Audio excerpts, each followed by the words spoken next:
Hey DFYinSCV, this is Dr. Darren Privett from the Emergency Room at Henry Mayo. I know I recently spoke to you regarding COVID and the pandemic. Today I'd like to talk to you about a very important subject which seems to also be evolving into a pandemic, and that's the use of e-cigarettes and vaping among teenagers.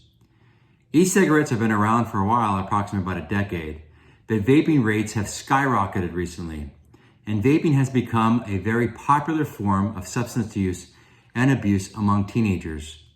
In fact, according to the CDC, in the past 30 days, 28% of high school students and 11% of junior high students have used a vaping product. When you compare that to last year alone, the numbers represent a 32% increase among high school students and a 115% increase among junior high students using a vape. That's staggering and very, very concerning. As a healthcare provider and as a friend, I want to make sure that you all are aware of the negative effects that vaping can have on your health. And I'd like to briefly talk to you about that today. As you know, vaping is an act of inhaling and exhaling the aerosol that is produced by an electronic vapor product when it heats up its liquid ingredients. The liquid ingredients include nicotine, flavoring chemicals, and other dangerous chemicals. And some vaping products actually contain marijuana and THC.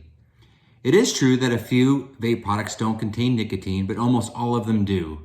And they all do contain dangerous chemicals that have been associated with illnesses, cancers, and even death. Vaping is bad for the brain. When teens use cigarettes, they get a high dose of nicotine. This disrupts your brain development, which doesn't stop until you're around the age of 26.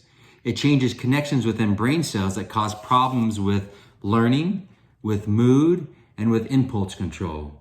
It also worsens and increases anxiety and depression and can cause addiction. As any smoker will tell you, nicotine is highly addicting and very difficult to quit.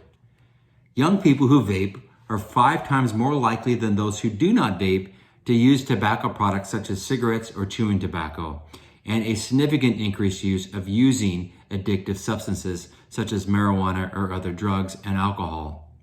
Without question, vaping is dangerous and unhealthy. And although it may appear to be cool, it isn't. But it is bad for the brain.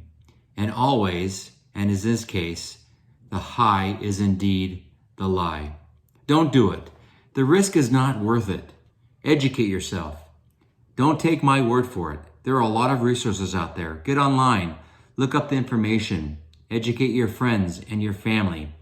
Be strong. I understand that peer pressure is very real and it is very powerful. But let's all make good choices that we can live with and that we can grow from. Please be safe.